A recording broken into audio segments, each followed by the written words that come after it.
Welcome to the Financial Fun Podcast with your host, Tammy Johnston. This is where Tammy talks with business owner parents and grandparents about the interesting and important subject of money. We promise this to be an interesting and open discussion, as that's how we learn best. And now, here's your host, author of the Financial Foundations. Financial Foundations is a series of books to teach kids about money, goal setting, and living a balanced life. Find out more at financialfun.ca. Here's Tammy Johnston. First things first, I would like to thank all of my listeners that have subscribed and reviewed my podcast and invite you to subscribe and review if you haven't yet. I appreciate you helping us to get the word out and making financial literacy a safe and welcoming subject for kids and adults. Second, please check out my podcast website, financialfun.ca, where you will be able to access past shows, find out more about me and our guests, as well as purchase the beautifully illustrated Financial Foundations books that teach kids about money in a fun, healthy, and holistic way. Hello once again, and thank you for joining us for the Financial Fun Podcast. Our great and illustrious guest today is the beautiful Edmontonian known as Laura Saueracker. Thank you for joining us, Laura. Oh, you are most welcome, and thank you very much for the compliment. I appreciate that. Well, we've been friends for a while, and you know that I love you, dear. Yes, I know. I appreciate that. So, you want to tell our listeners a little bit about your business, dear? Yes, absolutely. I'm the proud, I should say, startup owner, I guess it would be. There's 4 of us involved in a farm called Range Road Garden Farms, and we are going to be vertical hydroponic gardeners, going back to my roots and back to the farm. Being able to promote and sell fresh from the farm, from our table to yours, all kinds of fresh greens. Oh, well, that's definitely very, very interesting. The importance of having real food is so important. Oh, it is. It is. We lose so much nutritive value just in that however many days, hours, weeks it takes to get from here to storage to the counter. Yeah, let alone comparing it to all the processed food and junk food and fast food and all of that other stuff that, unfortunately, most all of us are at least guilty of sometimes putting into our bodies. Exactly. If we want anything that tastes half decent, has any kind of nutritive value, we have no choice most of the year but to go straight to the freezer. Yeah. And well, it's better than nothing. It's definitely not the best. Yes, absolutely. Plants have their most nutrition when they're allowed to ripen on the vine. Yes, and the taste is so much different. So much. You just have to sniff a couple tomatoes in the grocery aisle and then get one that you bought from the farmer's market to realize how clear that is. Yes, very much so. And as we were talking about the strawberries, when you get the ones that I remember my grandmother used to have a huge raspberry patch, and we could get into there all we wanted. You could literally eat for hours. It was about an acre. It was huge. My favorite place to go. And then she had a small strawberry patch, and we weren't allowed in there at all. In fact, if she caught us, we got switched. But the strawberries that you'd steal out of my grandmother's garden before she caught you, oh, the taste, they were so sweet and so delicious. And then you get the ones in the grocery stores now, and they're like brightly colored styrofoam. Mm-hmm. Well, as I was saying, I have learned that strawberries are actually not a fruit. It's the seeds that are considered the fruit. The strawberry part that we enjoy is just the transport unit. And if they're picked before they're ripe, they don't have a chance to develop any flavor. Oh, well, that would explain an awful lot of what we get in the grocery stores right now. It certainly would, because you can't transport a ripe strawberry. It won't last. Yeah. So, would you tell us a little bit about your family? Absolutely.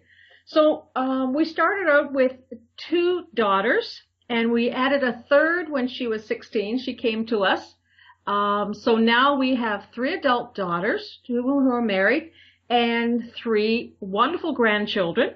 A 7-year-old boy, a 4-year-old girl who's going to have her birthday this coming weekend, and a little 15-year-old a month old. Oh, my.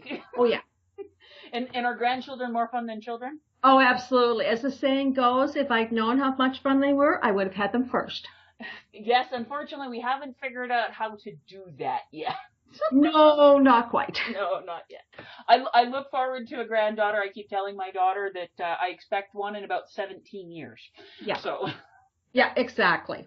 Exactly. So with being a grandmother and stuff now, looking back to when you were a kid, like what was the first time you were aware of money when you were a kid? Oh, I think probably around 8 and 9.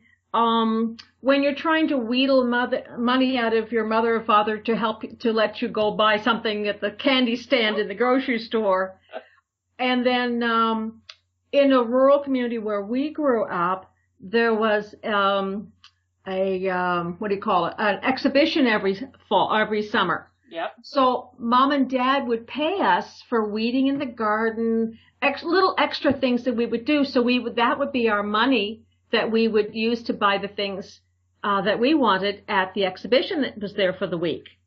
And so we became very diligent at pulling weeds and very anxious to help harvest eggs or whatever was needed because we collected all those precious nickels, dimes, and quarters.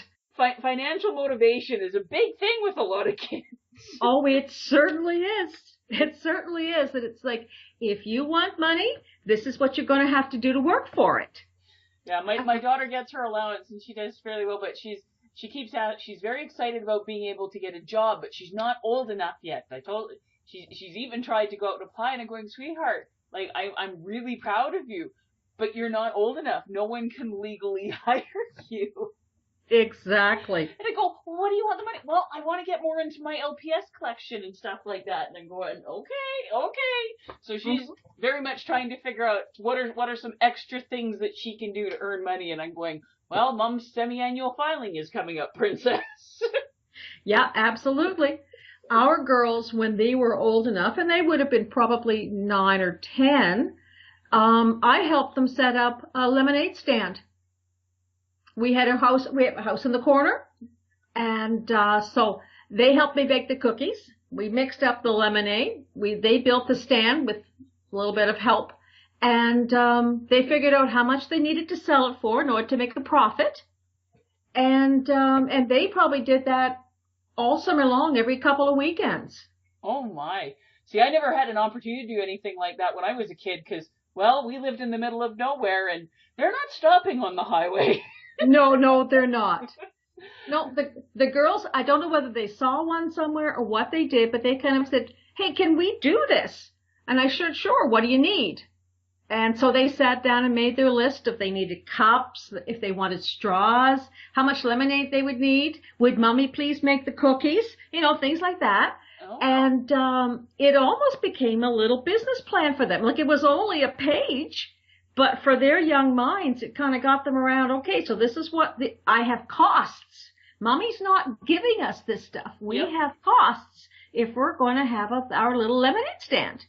I love that because it is a great way to learn. Like you say, well, it was only only one page. But you know what? The best business plans, if you can't lay it out very simply in one page, like yes, you can go into a lot more detail and stuff. But so many people overcomplicate things.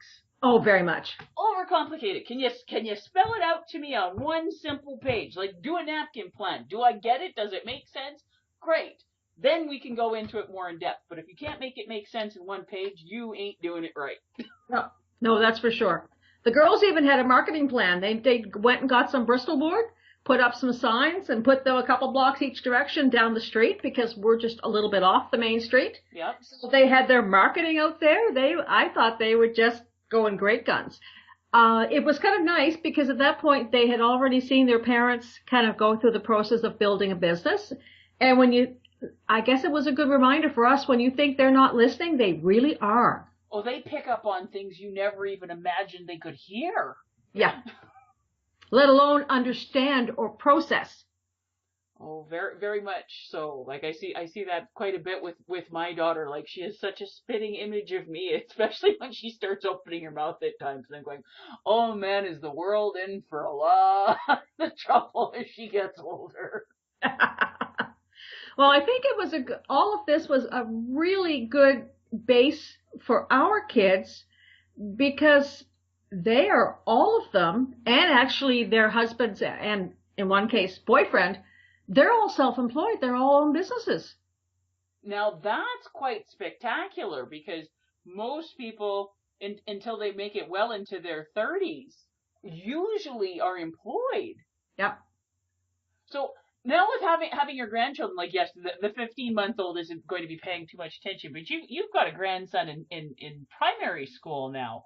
Yep. What are you able to notice being a grandmother and looking at how your kids and now your grandchildren are dealing with the subject of money? Well, when he said to his mother and father that he would like to have a little quad, his mother said to him, "How are you going to get that?" And he said, "Well, you know what, Mom? Instead of everybody buying me presents for Christmas and birthday, how about they just give me cash? I can buy a little thing I want with that, and I can put the rest in my bank, and when I have enough, I'll be able to afford my own quad." And does he know how much those are? Yes, he does. He has a number. He knows exactly how much it's going to cost for everything. And he's got a good head on his shoulders, this little guy. Probably too smart for any of our good, but that's beside the point. But no, yeah. that just forces you to be much more aware and become better yourself, dear. Oh, yes, it definitely does. But yeah, that's his decision. And it's like, he's surrounded by grandparents and aunts and uncles, and everybody's kind of went, well, if that's what he wants to do, that's easy. Yeah. We all usually buy him a little something as well, but we'll give him cash. And he has been faithfully putting it away in his bank account and keeping track of how much money he's got, all of that. He wants to know all of that. Well, that's good. So how much longer is it probably going to be before he can accomplish? Like, that's a big goal. That's a very big goal. I don't know. His mom recently told me that he has quite a bit of money in there. Well, they can sock it away. Like, my daughter's first big purchase that she did on her own was she wanted to upgrade her Nintendo DS to the 3DS. Santa provided the first one, but she wanted the next one, and I'm going, well, that's something that you're going to have to save for. And she kept, like, she pulled the money out of her jar and she'd count, and she'd go, well, how much is it, Mom? And I'd have to pull it up on the on the Google, like, what is it going for and stuff. And then when we were able to take her in, and she was so proud of herself to go get it. But I'm going, a mini quad is a slightly more expensive goal. Yeah. I suspect he won't be buying a new one, but that's fine. His parents are like us. Actually, all of the kids are. I don't think, except for one, that they've bought any kind of a new vehicle, a new boat. They don't have a lot of toys. But none of them seem to believe in buying anything new. They buy something that's affordable, that's in good shape, and they look after it. Well, why should you pay for all the depreciation if you get something that's been taken care of but a little bit older, that maybe somebody's outgrown it or whatever? It's so much cheaper. Oh, totally. Well, it's good that he's learning that. And how is his sister reacting to all this? Because she's not that much younger than he is. No, she's 4. She's already starting to look at and say, okay, I'd like to have this. And that's another thing that their mom has done is they've said, okay, you've got all these toys you've outgrown. So how about we have a yard sale? We'll sell the things that you're no longer playing with. You get to pick a couple of things that you really want to keep, and you can sell the rest, and then you can buy the things that are more age appropriate. So for both of those kids, kind of looking at what they've got and going, okay, I don't play with that and I don't play with that, but I do want this new thing. It's made it really easy to keep the quantity of toys they've got down to a reasonable amount because they're willing to part with it because they have an end goal. Oh, I love that. I love that idea. I might mention something like that to my daughter, but one of the things, because I'm an anal retentive neat freak. I do not like clutter at all. So whenever we would be coming up to, like, when she'd be getting new presents and stuff like this, like, you know, Christmas and the birthday and stuff like that, I would make her go through it and going, well, this is the amount of space that you have. And if you're wanting to get new things or whatever, we have to get rid of some of this stuff that you're not doing anything with. And so we'd do that 2 or 3 times a year, and I'd help her go through and sort. And now that she's old enough, she goes through and does it on her own. Yeah. We just typically take it to the Salvation Army because Mom doesn't want to keep it around long enough to stockpile enough to make a garage sale worth it. Yeah, well, they've been managed to about a couple times a year take it to one of the local flea markets, where they are, or to have their own little garage sale. And but I think it's not so much that they're attached to things. I mean, they each have some special things they want to hang on to, but it's also basically made them aware. And it's like, well, if I'm not playing with it, I don't need it. They're the ones making the decision, so it's empowering them to say, yes, I do, or no, I don't. Yeah, and I love that, because they're learning to make those decisions and weigh the options of how it all works when they're young, so that when they become adults, that's just second nature. They know how to make a choice. They know how to make a decision. Mm-hmm. Yeah, exactly. And I don't think there's that emotional attachment to things, in the sense that somebody took it away because they told me I was too big for it now, that type of thing. So there's not that need to have. Yeah, it's not the fight. Like you said, it's their choice. Yeah, exactly. And it also means that they're aware that if that new thing costs, well, it means that old thing has some value. And if I can get some value from that, I'm halfway to getting the new thing I want. So are you noticing that your grandchildren, like you said, all of your daughters are in entrepreneurial endeavors and things like that, and you and Randy have been entrepreneurs for like forever and a day. Yeah. Are you noticing like questions and stuff that they're now asking? And yeah, exactly. We're going up there this weekend. We leave on Friday, and the kids have been counting the days. And but it was like they were told, well, between Nana and Papa's businesses, they've got this much time available, so they're able to come up. And so they're aware that we don't have jobs. We didn't have to ask anybody to leave. We didn't have to book holidays, but we do have clients to look after.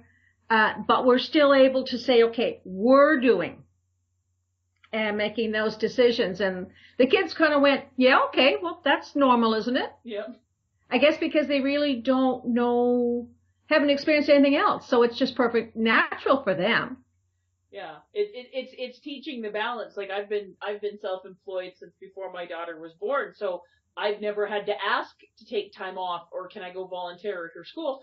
But I still have to work like around clients, and I have stuff that has to be done, and going, okay, well, we can't do this right now because I've got to get this done because I made a commitment.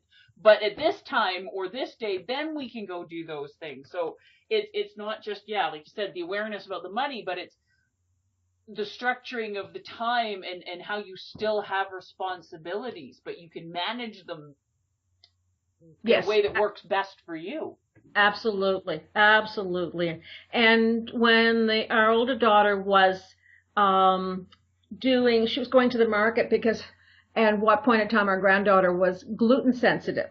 So our daughter had made a lot of things and was taking them to the market. So the kids went along with her. They helped sell. They helped tote things in. They got to see that, well, Mom's got to have this time because she's got to get ready for the market. So she's got things we have to do. We're taking things to the market. People are coming to the market and buying them. And they thought that was cool. It's like, when can we do this? When will we be old enough to go to the market to make things to sell, etc.? Oh, I thought, wow, those are seeds you got to sow. You just got to get that thought process going. That's just got to get you smiling like something fierce, doesn't it? Oh, it does. It does. And to hear, like, I was talking to Angelica the other day and about something, and she had referred to going to work. So somebody asked her about a job, and she said, job? I don't have a job. I have several clients. I go to their offices. I do this, I do that, but I don't have a job. And you could see the other person, it's almost like their head's kind of tilt, like, what? Yeah, it's a completely foreign concept to a lot of people. It is. But I'm hoping we're getting back and more towards that with what we used to have, where we knew the person that owned the business. We had a relationship with them. We had that, client, customer thing. We weren't that big box idea, but never mind. That'll be, that's my soapbox and I'm not going to climb on that. But to be able to say, we develop those clients and we can solve a problem. We see an issue, we can make a business solving it. Yeah, I'm totally with you with that, because there's been, like, so much through my life is there's been so much, like, layoffs and downsizes and living in Alberta and being so much tied to oil, and you're seeing all of these people laid off, and it's not because they did anything wrong, it's because they had one source of income and it just dried up, so they got pink slipped, and a lot of them have been through this 2 or 3 or 4 times now, because it just every few years the different stuff, and so more people are going, do I want to be doing this anymore? Mm-hmm. And they're setting up the consulting businesses or the small shops, and they're doing more of the telecommuting and figuring out what actually works for their life. Yeah, exactly. And it's wonderful, but our school system has not taught that. Like, over the last 60, 70 years, our school system has been all about training people to be employees, and that game just really doesn't exist the same way anymore. No, it doesn't. I mean, you think back to probably the 1900s, pre-industrial age, when everybody, there were people who worked for people, but there were also a lot of people, it was quite normal for somebody to have some sort of a shop or storefront. Yep. And that's what you did. You grew up going into probably dad's business, but nonetheless, you grew into the family business. That's what you did. And then suddenly that just kind of went away, and the average person just couldn't figure out how to make that mind shift. And then we went into the whole, they'll look after us. Yeah, and how well's that worked out, dear? Yeah, not very well. Not at all. We haven't served anybody of any race or with that one.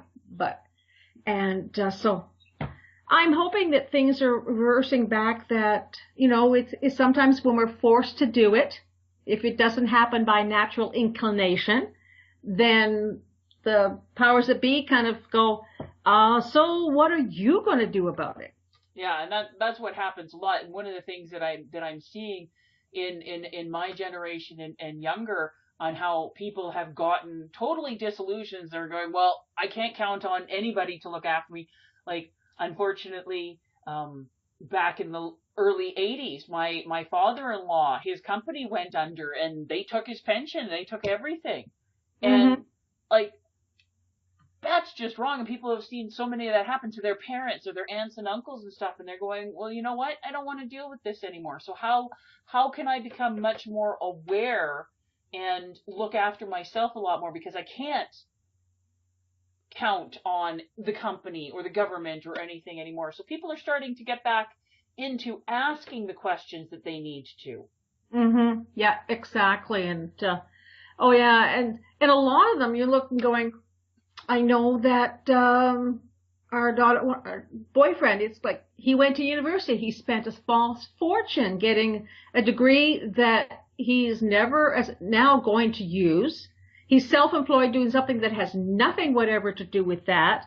And even with that, looking and say, okay, I don't think I want to be doing this forever, but what do I want to do? And none of it has anything to do with working for anybody else. Yeah. Well, one of the things I've read numerous studies and stuff that says, like, my daughter and the ones that are slightly older, because my daughter's still in junior high now, but she can expect to do 7 total and complete career changes in her life. And a lot of people, when our kids finish high school and stuff, and you ask them, well, what do you want to do? Well, they're terrified, because they're going, well, I don't know what I want to do for the next, like, 40, 50, 60 years. So what I'm teaching them is going, what interests you now? What do you want to do now? And then learn and pick up the skills that you can transfer to doing whatever you want. Like, so many people, like you say, they go out and they work really hard, and they go into debt getting this degree that they never do anything with, or only do something with for a while. And it doesn't mean that it's a bad thing, but they have to be figuring out, okay, well, what are the things that I learned while I was working on getting that degree or working in that field that I can now transfer and use somewhere else? Because there's so many business and life skills where it really doesn't matter where you land. You can take those skills and those abilities with you. Yeah, exactly. Absolutely. Nothing. I think anytime you learn anything, you develop a skill and knowledge, just the exercise in achieving that is a success, and you can build on that no matter what you do with it or around it. Totally and completely agree. Well, it has been a wonderful conversation with you. Thank you for joining us, and I look forward to hearing more about the launch of your garden project. Oh, I am so excited for that. I'm just over the top with it. Every time I start thinking about it, I start vibrating all over again. Hey, well, that's a good place to be. That is a very good place to be. Well, have a wonderful day, and thank you once again.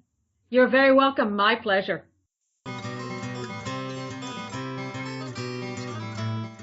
Before we leave each other, I would ask all of you listening to please subscribe to and rate my podcast. A review would be most appreciated, and feedback is always welcome. Whether it be a comment, future topic suggestions, and or questions you or your kids would like to have answered in the Ask Tammy column on the financialfund.ca website.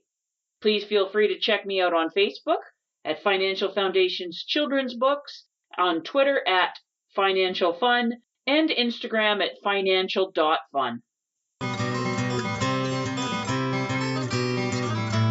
Thank you for joining us for this episode of the Financial Fund Podcast. Join Tammy Johnston again next week. For more information, please visit financialfund.ca.